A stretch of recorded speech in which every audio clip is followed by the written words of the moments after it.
This is Rob Tebbutt for Boxing Social in association with Betfred. Delighted to be joined by Eddie Hearn. We're down here for the final week of fight camp in Maskell's, Brentwood, Essex, wherever you want to call it. Eddie, how you doing? I'm doing good, mate. I'm a bit sad because for the last sort of month, really, I've been coming into work every day and opening the door and seeing this unbelievable setup, and it all goes down next week. The grass will be absolutely ruined, but I think we're going to close out with a tremendous card and particularly a great main event, and I think it's fitting that the whole series should be wrapped up on Buatsi-Bolotniks because I think it will be a tremendous fight. Before we come on to this weekend's card, are you going to do fight camp again next year? I think a lot of people were quite surprised that you did it this year with fans being allowed to come back. What's the plans for fight camp 3 if there is any? Yeah, I think the brand has been, developed. I mean, obviously, as part of our DAZN deal, they wanted to include fight camp because it was a huge success last year, and it's been great to welcome fans back as well.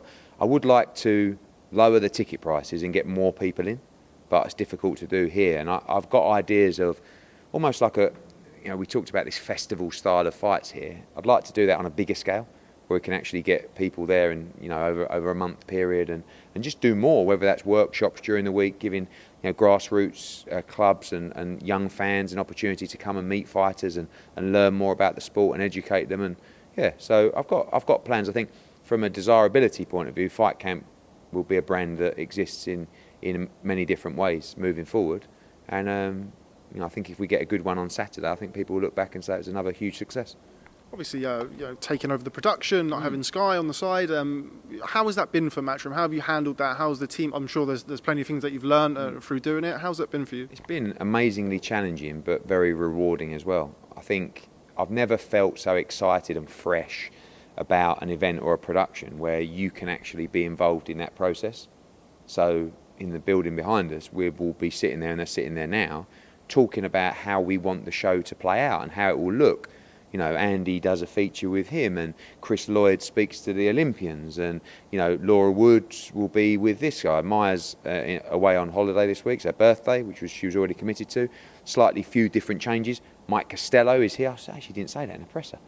Mike Costello will be here for Buatsi and for the Caldina fights as well. So it's only when you decide to do something like that, it's quite ballsy and quite challenging. It's only when it comes on top that you go, blimey, this was ambitious. But when it plays out the way it does, and again, read all the comments about the production, it's been incredibly positive. Of course, some negativity as always, but actually the opportunity was there for people to have a real go if it weren't good enough, and they haven't. And the reality is, show me better production, a better talent team, presentation team in British boxing. It does not exist, and you'll see that over the next couple of months as well. But to do it here at Fight Camp, outdoor production with all the wild stuff was probably a little bit, we bit off a little bit more than we can chew, but we've passed the test. And as we move forward into some big fights in stadiums and arenas, really excited about what's ahead. Joshua Buatsi versus Buatsi-Bolotniks. So a lot of people, myself included, really looking forward to this fight. I have done since it's been announced. Bolotniks, we've seen him in the Golden Contracts. He's game. He's going to come. He's saying to Joshua Buatsi today he wants a street fight with him. I want street fight. I want street fight. It's great. Super tough. I said to Buatsi at the start of the presser, this is it, mate. And I hope there's going to be plenty more this is it moments in his career, but this is it in terms of his career so far. We keep talking about, don't we, the levels that he's been boxing at, and then the World Championship levels. You have to fight someone in between. This guy's that way. Coming off a great Golden Contract, got a great team of trainers around him coming out of Maurice Bradis' team, absolutely carved out of stone, fucking built like a brick shithouse. This is a really tough fight. But I personally believe that Joshua Buatsi is an incredible fighter. And I think these are the kind of fights where you're really going to see it. He does like to go to war, probably a little bit too much. And he will have a game plan under Virgil Hunter, but trust me, this fight will explode very quickly. And I wouldn't be surprised if it was over inside 4 or 5 rounds. Because once Buatsi gets in his rhythm, they're both going to be letting him go with extreme intensity. And I think it's going to be a tremendous fight. Obviously, we're still waiting to see what happens with Canelo Alvarez, Bivol, Beterbiev, etc. in the light heavyweight division. I think Joe Smith is scheduled at least after he boxes Salamov to face Danny Jacobs. Strange one. Anyway, but after this fight, is it world titles for Buatsi next? Or can we kind of kiss goodbye to him fighting those domestic fights that we've wanted to see him in? Not necessarily, because I think he'll fight again this year. And I think when you look at the division, I think a lot of those guys are tied up. It's the manner in which he wins, I think, is important. But I think if he does a job on Bolotniks, I think he's ready to fight for a world title. Now, whether he has one in the middle, we can make the Craig Richards fight. It's another good fight for him. Love to make Arthur or Johnson or Yard. No, it's sometimes difficult. But for me, that fight then is just, it's almost like treading water. And you can't, those fights aren't fights to tread water, but you get what I mean. He's ready. He's ready. If he destroys Bolotniks on Saturday, which is a big ask, you can't say he's not ready. And I can't wait for the fight because, for many nights you sit there and you watch JB and you know he's going to win, and it's just a case of how and when. But this one's really exciting.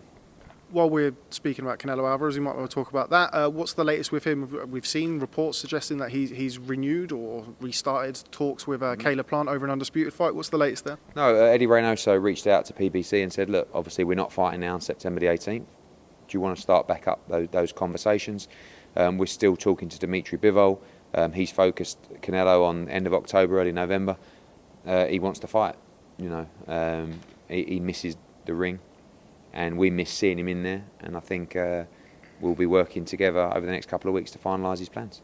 Back to this card, Cash Farouk returns, one of the most watchable fighters, and in a very, very interesting fight with a very, very interesting opponent. Yeah. Why don't you tell us a little bit about his incredible story? Incredible. I mean, it's 3 or 4 days ago when I was told that Castillo was born deaf and unable to speak. And I've never heard of that before in boxing. And when you start doing your research into how on earth this guy ended up in this position, where he comes from, he wasn't able to learn sign language or be educated in that way. So him and his trainer and manager have developed their own sign language between them. And that's how they communicate. And it's the first time he's left Mexico. It's just the most incredible story. And he can really, really fight. Like, this is a tremendous fight, trust me, Cash Farouk against Castillo. Cash Farouk, for me, such a brilliant fighter. I think he's one of the top bantamweights out there. But this is another really tough fight, and Cash likes to mix it up. He got hit a lot in his last fight. He can't afford to do that against Castillo. Castillo's been in camp with Maurizio Lara. He can really fight, but just an incredible story. Incredible story that these guys, Castillo can't hear anything. To go through life, to go through the sport like that, in that situation. I mean, has there been another? Any historians in the room? Danny? Any deaf fighters? Has there? There was 2 brothers who were both deaf, Jimmy and something else from Philadelphia a little while ago. James Deaf and Burt. All right, don't kill the story. Yeah, but unable to speak and not learnt sign language. So those two communicate incredible, and this is a real fight, vacant WBC international title. Get to see Michael McKinson back in action, obviously on the back of that really good win against Chris Congo out in Gibraltar. What's the plan for him? Of course, he's obviously with MTK, but he's kind of thereabouts in that welterweight division as well. Top 5 now in the world with the WBO, and gone the quiet route. MTK had done a good job with him to position him there. Good win against Congo last time. Needs to make a bit of a statement on Saturday. Ranowski is non-stop, tough guy. Will be in his face all night. I want to see Michael step on the gas, take this guy out and look good, because we need to start shouting from the rooftops to say this guy's ready for a world title. And I think he's really exciting. I love to give fighters like that the opportunity. He's done it a real tough way, McKinson. Never been given anything, any easy touches, had to fight on away shows, late notice. Very good fighter, and that'll be a really good fight too. Joe Cordina, something of, with all due respect, there's something of the forgotten man of the Olympians who kind of turned over. He's had hand injuries. He's obviously dropped down from lightweight down to 130. Again, an opportunity for him to kind of reaffirm his status as a world title challenger at 130. It's actually a really good fight. Joshua Hernandez is actually 10-3. Bizarrely, fought on our show in Chicago. He fought a guy who was 19-0, some top prospect. He battered him, and he got robbed of a decision out there. It was an absolute war. He lost to Chris Colbert as well in a decent fight. A very good fighter, a very good body puncher as well. For me, you got Buatsi and Cordina on this card. I think Joe Cordina is an unbelievable fighter. I really do. I watched him once, I think it was in the Tri-Nations at York Hall, Bethnal Green, when he was representing Wales and in a Tri-Nations event. Mate, I thought this kid will be 100% be a world champion. He's had injuries, we've had the pandemic. We're probably a year behind with everyone where we wanted to be. But that Olympic cycle now ending, and those Olympians need to come out and deliver. And now they're ready. Buatsi's ready, Cordina's ready, Fowler's in a big fight. It's their chance, and this is a really good fight for Cordina. And the plan with Joe was to do this fight, then one more, and then go into a final eliminator. Tony and Joe said to me, that forget that middle fight. Let me fight Saturday, then throw me right in the deep end in the division. And I believe he can do it, and I think it'll be a great fight on Saturday. Final fight for this card, we see the return of Zelfa Barrett. Yeah, actually, no, two fights, beg your pardon. Yeah. Yes, well, actually 3 fights, Edward. Yeah. Reece Belotti and Ray Ford from the Jack Cullen, Avni Yildirim School of Matchmaking out of left field. We saw Ray Ford last fight again on the Chocolatita Estrada undercard against Aaron Perez. I think stylistically it's a very similar fight and one that should blend pretty well. Yeah, I think, look, with the sort of, we're very lucky with this global stable, but you look at Ray Ford, who's one of the top prospects in US boxing. I felt he won that last fight. Wasn't a great performance from him, but he needs to make a statement. So I look at the featherweights that we've got. I see Reece Belotti wants an opportunity, ready to roll the dice, will fight anyone, always in good fights.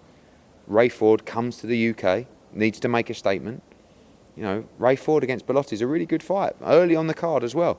Must win for both, and Hopi Price, who fights Forte, who's 5-0. He's 4-0. Good fight for him, and he has a big fight himself in 3 weeks' time. So he needs to look good and continue that progression. Hopi Price, very, very good fighter. And Zelfa Barrett, obviously, unfortunately, his mother passed away recently. Wanted to get back in the ring ASAP. 8 rounds on Saturday. Then, all being well, we'll rematch Kiko Martinez later in the year in Manchester. And then he's ready to move on in a final elimination. Maybe we even do Cordina against Barrett. You know, they're both well ranked in the IBF. It's a great domestic fight. So great to see Zelfa back. We're a few weeks away, of course, from September. The heavyweight division is on fire. None bigger, of course, than David Haye versus Joe Fournier on the Triller undercard. I mean, are you surprised by anything that David Haye does anymore? I am, actually. Even that surprised me. Listen, you can't help but say to Joe Fournier and David Haye, how did you manage to get someone to pay for that? You know, I mean, they're two like best mates, basically. But it is what it is. Like, it's a freak show, isn't it? So, David loves a pound note. He's got an opportunity to get money off someone. Joe's done a great. They've just. It's like it's a coup. You know what I mean? And they must be on the phone to each other now, going, "Can you fucking believe this?" So good luck to them. You know, it's not. It's just, you know, it's madness. But I'm sure some people will tune in and see what happens in that fight. Highlight reel knockout win for David Haye. Could see him on the zone. I don't think. Yeah, I'm not sure you're going to see him knock out Joe Fournier. But no, like I said, they've manufactured an incredible coup. So I have to take my hat off to them. Okay, and I did obviously mention tongue-in-cheek about the heavyweight division. Let's finish on Anthony Joshua versus Alexander Usyk. Obviously, Lawrence Okoli due to return on that card. Mandatory defence of his WBO cruiserweight title. Anything else you can tell me? Yeah, looking to try and get Callum Smith to return at 175 pounds in a good fight on that card.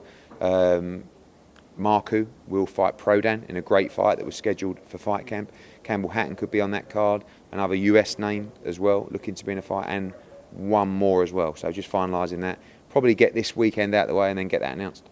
Do you have anything in the pipeline for Alexander Usyk contractually? I know he's re-signed now with K2, I believe. I know he was looking into doing Usyk 17 promotions. Any discussions between yourself and Usyk? Again, I don't like to be, particularly with AJ, like, you know, it's very difficult for me to represent someone in a fight with AJ because I cannot be impartial. I'm that, you know, like it's not even, forget the financial element, just from a personal element. Like, so you might as well just set your flag in one side and say, mate, I want Anthony Joshua to win. This is who I'm supporting. Usyk, I respect you. We may work together in the future, but I can't lie to you and pretend, he will be treated with the utmost respect. But AJ's my guy, and I want him to win in an unbelievable style. And last but not least, Dillian Whyte. What's the latest with him? Obviously, he's been pushed and pushed and pushed. I believe you're looking at an October date for him in the UK. September 18 come around. He was almost just too short time. So we're now focusing on October the 30th in the UK, or potentially early November. But looking at a number of opponents and looking to finalise that pretty soon. Jermaine Franklin, one of those opponents? Yes, definitely on the list. I think he's 19-0 US heavyweight, decent fighter. Ariola, Charles Martin. We'll see who we get. Okay, Eddie Hearn, as always, real pleasure. Thanks very much for speaking to Boxing Social. Thank you.